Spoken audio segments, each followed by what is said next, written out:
Bismillahirrahmanirrahim. Assalamualaikum warahmatullahi wabarakatuh. Kami dari kelompok 1 yang beranggotakan 1. Sri Devi, 2.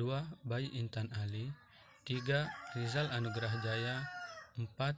Muhammad Hizbiallah, 5. Fatmawati akan membacakan hasil diskusi dari kelompok kami yang berjudul Laporan Keuangan Neraca dan Laporan Laba Rugi. Baik, langsung ke materi pembahasan. A. Pengertian laporan keuangan. Laporan keuangan merupakan output dan hasil akhir dari proses akuntansi. Laporan keuangan inilah yang menjadi bahan informasi bagi pemakainya sebagai salah satu bahan dalam proses pengambilan keputusan.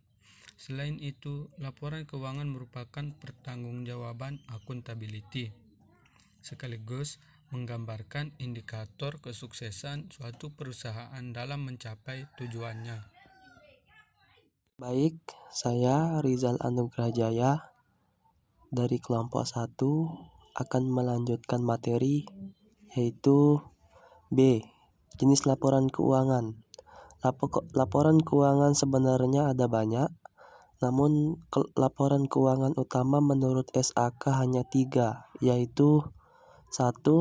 Daftar neraca yang menggambarkan posisi keuangan perusahaan pada suatu tanggal tertentu. 2. Perhitungan laba rugi yang menggambarkan jumlah hasil, biaya dan laba atau rugi perusahaan pada suatu periode tertentu. 3. Laporan arus kas, membuat sumber dan pengeluaran kas perusahaan selama satu periode. Yang C. Isi dan elemen laporan keuangan. Ada 3 hal yang harus diingat dalam mempertimbangkan apakah suatu transaksi dapat dianggap sebagai elemen laporan keuangan atau tidak. 1. Konsep income dalam istilah tadi harus dianggap lebih luas daripada istilah income menurut akuntansi secara tradisional. 2. Pengertian aset, liabilities, equity menyangkut pada jumlah kekayaan, klaim terhadap sumber-sumber tadi pada suatu waktu tertentu atau pertanggal tertentu.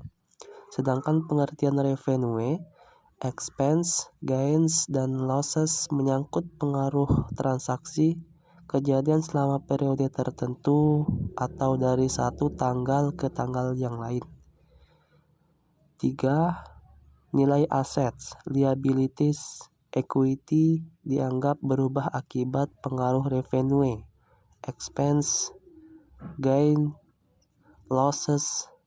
Dengan begitu, laporan keuangan dianggap punya kaitan antara satu dengan yang lain. Dalam pendekatan articulated dikenal 2 konsep, yaitu 1. Revenue expense approach. Konsep ini menganggap bahwa laporan utama adalah laporan laba rugi. Laba rugi diperoleh dari pengurangan atau matching biaya yang diakui. 2. Asset liability approach. Konsep ini menganggap bahwa langkah pertama bukan mengukur laba, tetapi mengukur harta dan kewajiban. Baik, Assalamualaikum warahmatullahi wabarakatuh. Saya Sri Devi dari kelompok 1 akan melanjutkan hasil presentasi kami, yaitu yang berjudul Laporan Keuangan Neraca dan Laporan Laba Rugi. Langsung saja ya. Di sini akan lanjut ke D, yaitu laporan neraca atau posisi keuangan. Yang di sini ada pengertiannya. Pengertian neraca atau posisi keuangan yaitu menggambarkan posisi keuangan perusahaan dalam suatu tanggal tertentu atau moment of time.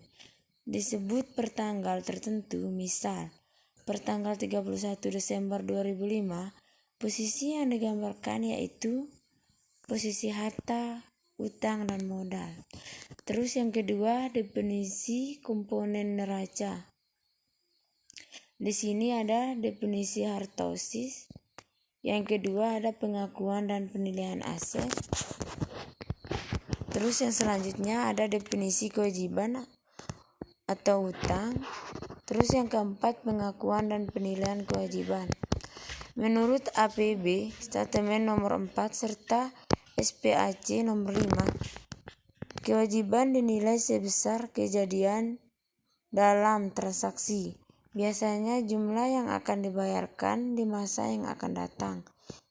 Biasanya didiskontakan dinilai berdasarkan present value untuk jangka panjang, jumlah nilai pertukaran atau jumlah nilai normal.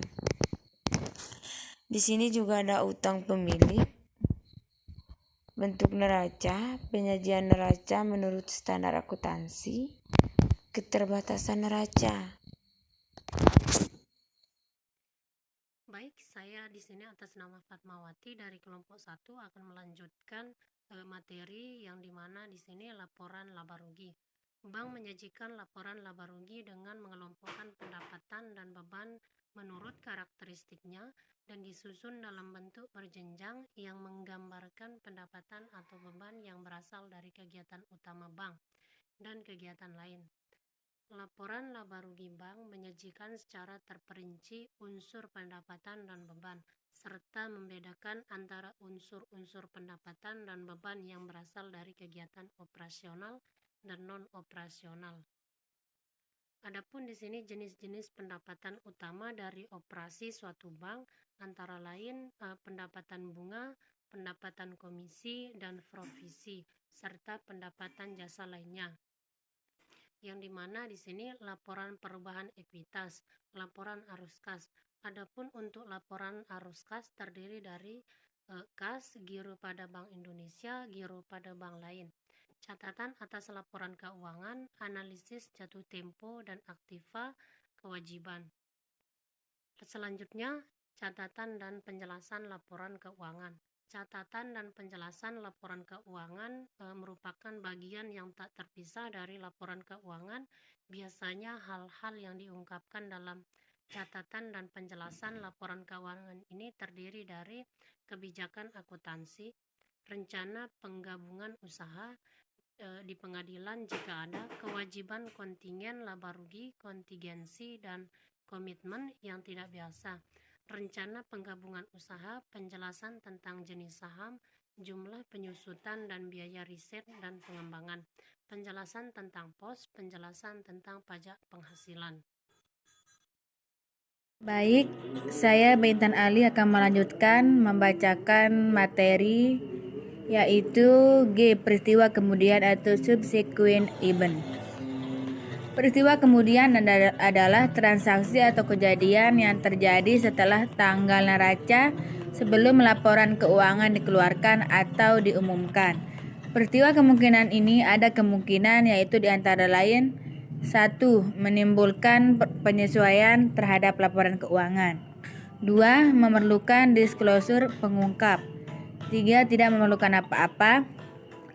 Dan yang terakhir yaitu H. Pengungkapan laporan keuangan di pasar modal. Elemen pengungkapan yang diterapkan Bapepam LK dan tim lain di Indonesia.